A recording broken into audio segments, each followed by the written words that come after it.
Hi, I'm Danny. Today I'm going to explain a movie where a wedding turns into a nightmare when a sudden apocalyptic event strikes. What starts with laughter and love soon spirals into chaos as friends face demons, betrayal, and a world-ending mystery. Let's dive into it.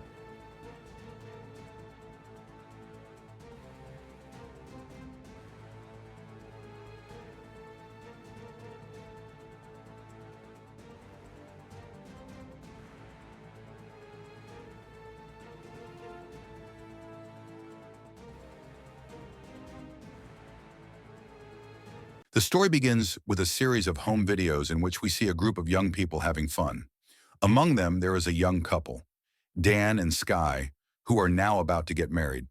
Tommy is the friend in charge of filming the ceremony, and he starts early recording testimonials from friends Jack and Lauren. In the men's bathroom, he takes advantage of a moment alone with the groom to tease him with jokes about married life. Unmoved, Dan says that Tommy needs to find a girl like Sky. Tommy responds with more unpleasant comments and reminds Dan that he had to adhere to his fiance's religion for her to accept the marriage proposal. The two only realize they are not actually alone when someone exits one of the stalls, and Dan almost dies of embarrassment when he sees it's Mr. Chapman, his future father-in-law. Kicked out of there, Tommy goes to the party hall to interview the bride, who is making the final touches to the decoration with the help of her friend Allison, who is Jack's girlfriend. The ceremony takes place outdoors and the couple gets emotional during the vows, ending with a traditional kiss amidst general applause. Then the party starts, and Tommy tries to use his role as a cameraman to strike up conversations with the girls without much success. When the newlyweds arrive at the hall, there is a brief, solemn pause for a collective prayer, but Tommy escapes praying under the excuse of capturing the moment. Soon the atmosphere returns to being relaxed on the dance floor, and the speeches start right after. Speaking about the moment Dan decided to ask for Sky's hand, Jack says that one should never let their soulmate pass by without taking action. Allison becomes thoughtful upon hearing her boyfriend's words, as they have known each other for 7 years, and he has never talked about formalizing the relationship. Tommy tries to console his friend and tells her she is a 10 out of 10, but his compliments do not help much. Things get even uglier when the bouquet falls right into Allison's hands. Seeing Jack rolling his eyes, she finds no humor in the joke and decides to go home. He runs after her, not knowing what he did wrong, and Tommy interrupts their conversation by arriving with the camera. Out of patience, Allison enters the elevator, and Jack gets annoyed for a moment but decides to return to the party and forget about the matter for now. Next, the bride's parents go to fetch the gifts from the room, and Tommy offers to help, taking the opportunity to interview both. In the elevator, Mrs. Chapman suddenly feels a shiver, and her husband also mentions feeling a sharp drop in temperature. It is then that the lights begin to flicker, and Mr. Chapman leans toward the camera until he collapses on Tommy. His wife also faints, and we see that their eyes undergo a transformation, turning completely white. Tommy enters a panic and screams for help as soon as the door opens, but he soon hears the shouting in the hall. The phenomenon has occurred with several other people, and Lauren is one of the victims. Seeing Sky so distressed for her friend, Tommy tries to tell only Jack about what happened in the elevator, but she overhears from a distance and becomes devastated by the news about her parents. Right at that moment, a big bang shakes the building, and Tommy says it sounds like a missile. Worried about Allison, Jack goes with him to the courtyard to see what is happening outside. The two are shocked to see that the city is under attack, and several different points are being hit at the same time. As they return inside, a strong earthquake begins to shake the building, causing great destruction. Everyone runs for the stairs trying to dodge the concrete blocks falling from above. One of the guests loses his balance and falls down the stairwell. Arriving on the ground floor, an unbearable noise makes everyone cover their ears, and we see the clouds moving in the sky in an unnatural way. As the noise ceases, Jack returns to mention his girlfriend and asks if anyone has a signal on their cell phone. Tommy says she sent a message with her location about half an hour ago. Jack seems surprised to learn this, but jealousy will have to wait as the terrible storm is so close that one of the lightning strikes shatters the glass facade. Giving up on leaving, the four run to the side door and arrive at the sidewalk. Besides the chaos caused by the explosions and the earthquake, There are hundreds of people lying with empty eyes all over the street. Dan is the first to take a guess, but no one takes him seriously when he mentions aliens. Then Tommy gets annoyed when Sky quotes the Bible to explain that this is the famous rapture, an apocalyptic event foretold for centuries. This would mean that all those unconscious have gone to heaven, and only sinners are left to experience the end of the world. Tommy counters this hypothesis by reminding us that Sky herself goes to church regularly and was not raptured along with her parents. The friends then get startled when something falls from the sky right in front of them, and Tommy confirms it's a giant hailstorm. The street is pounded within seconds as the young people stumble over each other to escape the catastrophe and end up entering a library along with a crowd of survivors. Dan becomes distressed upon seeing that Sky has lost them, and the three separate to find her. After being almost buried by books falling from the shelves, Tommy meets a girl named Sam and finds Sky right after. The other two soon arrive as well, a little annoyed to see Sky looking for a Bible. She finds the passage about the rapture, but cannot convince anyone of her theory. She cannot come to terms with being left behind and foresees that the situation will get much worse, pleading with her friends not to leave there. However, Jack is determined to find Allison, and Tommy tells Sky that she might be at a church where she usually goes when she is sad. This time, Jack cannot hide his jealousy but agrees to go to the church when Sky confirms that Allison likes it there. Tommy convinces Sky to go along, explaining that it's safer to walk with a group, and upon hearing this, Sam says she will join them. On the way, the group sees a plane crashed on the houses and their wedding carriage passing empty. As they approach the church, they find it strange that the street is so deserted and completely silent. Sky grabs the Bible and prays out loud, continuously asking for forgiveness for her moments of doubt. Then the silence is broken by a sound that seems like a roar, and something flies low past them while the church bell starts to ring. Noticing a rustling nearby, Tommy tries to illuminate the top of a tree, but the creature is too quick. Sky is attacked without anyone seeing, and Dan is shocked to notice the absence of his bride, who seems to have inexplicably vanished. Only when they hear her scream and look back do they see the winged monster dropping the girl several meters above the ground. Running over, Dan finds Sky injured and rushes her inside the church. The young folks are greeted by Pastor Shay and his assistant Doug. Sam shows that Sky's Bible seems to have been incinerated and is now disintegrating. The pastor takes Sky to the infirmary, and Jack finally finds Allison, admitting he only knew where to look because of Tommy. While Nurse Rachel tends to his back scratches and Dan tries to distract her from the pain, Tommy asks the pastor's opinion about the calamity. Shay also thinks this is the rapture, but does not make much effort to convince the young man, simply stating they will know the truth soon. Then someone arrives announcing that there are more survivors seeking shelter, and among them is a pregnant woman in labor. Despite Rachel's efforts, it is not possible to save the child, and Tommy suspects that the pastor already knew this. Later, he confirms his suspicion and explains that the baby was raptured because it was innocent, just like its entire family. Then Tommy dares to bring up an even tougher issue, asking why God would leave a pastor behind.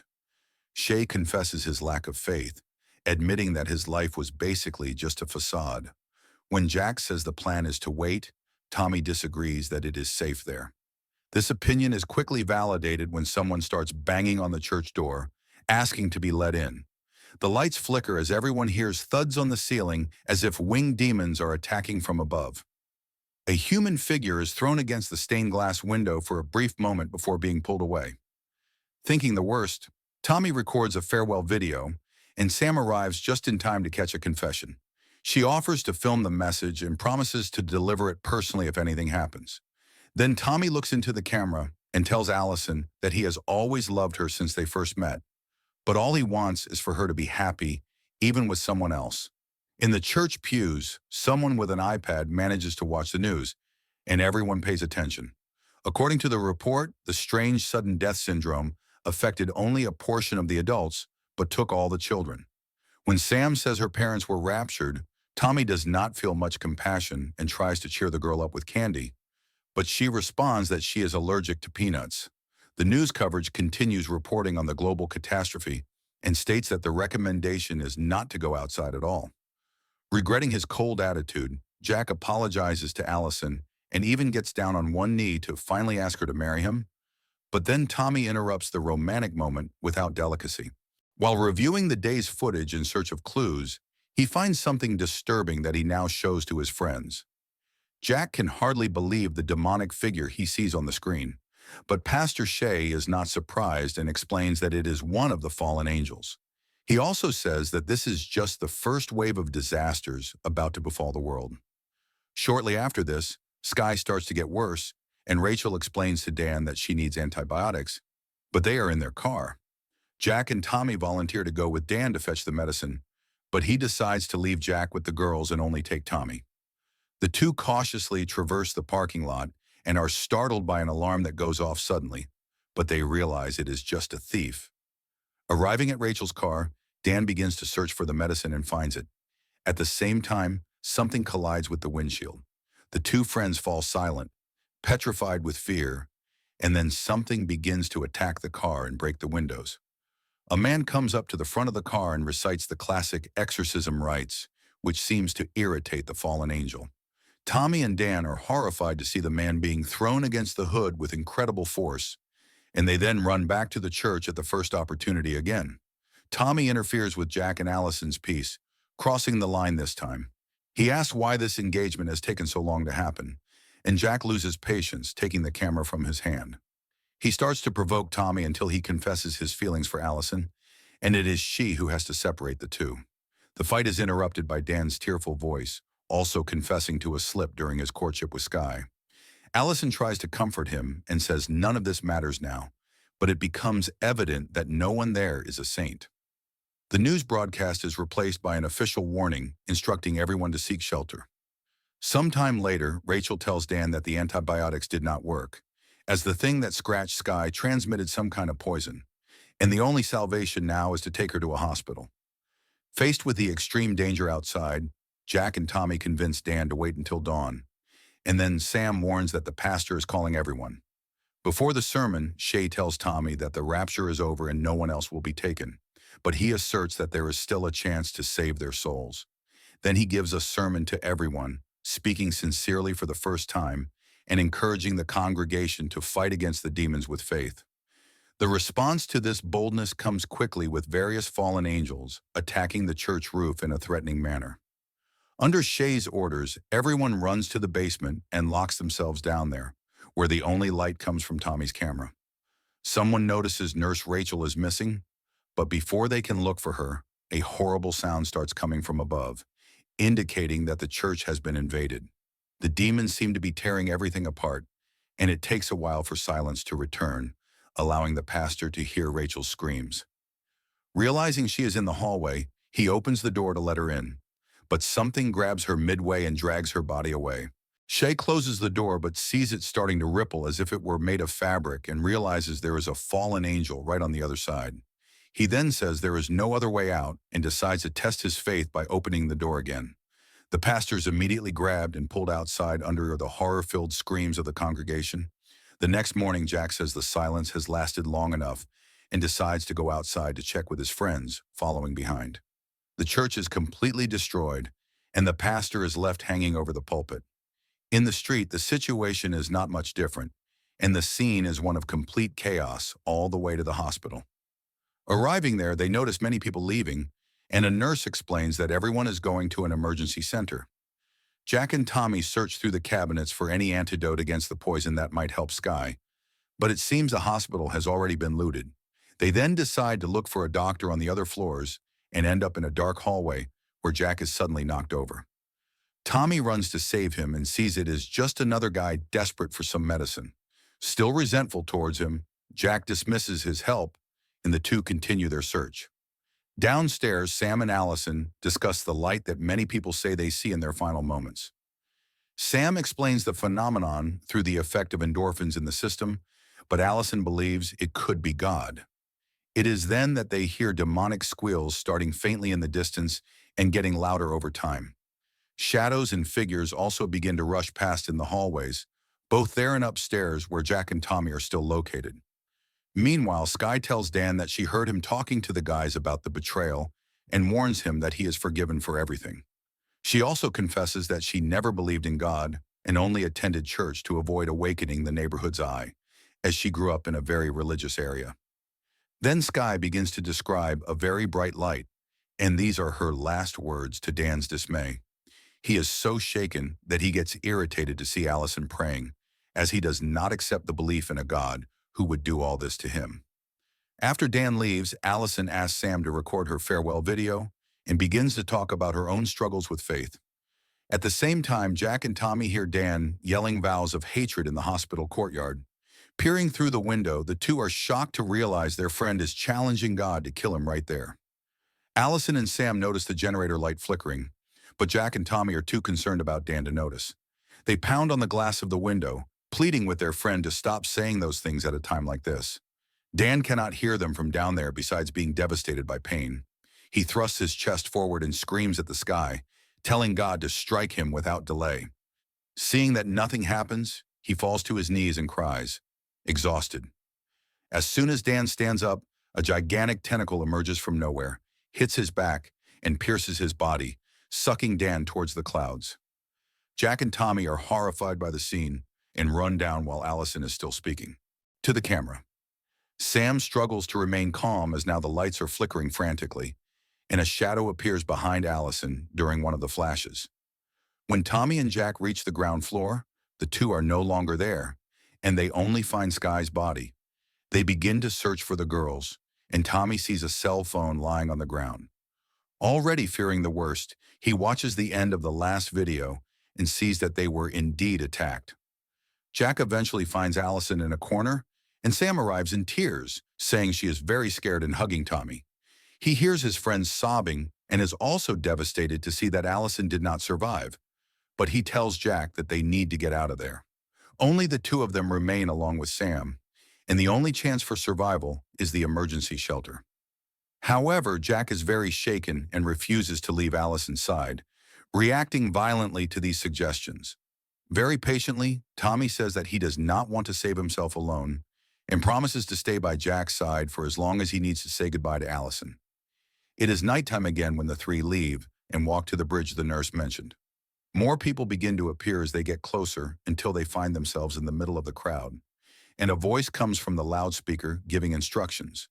The military announces that there is food and medicine for everyone and asks for calm when organizing the line. But the young people are already relieved to see so many people being helped and even find a group of people who were with them at the church. Then Sam shows the guys the entire video of Allison in which she says she found her faith and affirms that she will choose God. Jack steps away, very moved, but Tommy seems intrigued by some detail. Thinking about the video, he concludes that the demons came to destroy the faith that remains in the world, and that is why they are attracted to it. This explains their concentration in the church during the first night, and now the attack on Allison right after that video. Just then, the loudspeakers begin playing religious music at a deafening volume. Tommy begins to search for the source of the sound, urging them to turn the music off as quickly as possible. At the same time, Jack is being baptized hurriedly, determined to follow Allison's example. Tommy arrives at the end of the rite, and the priest barely finishes his words when Jack is attacked. An invisible force lifts him into the air and bends his body in half with a horrible sound of breaking bones before throwing him into the terrified crowd. Everyone runs away, and Tommy briefly loses Sam but soon finds her. The two embrace, and Sam says the way out is to make the final choice, just like Allison and Jack did. Tommy begs her not to leave him, but she simply says she will choose God too, and starts to distance herself, blending into the crowd. In the sky, thousands of fallen angels are descending toward the bridge, and one of them comes to take Tommy, carrying the young man away before he can make his choice.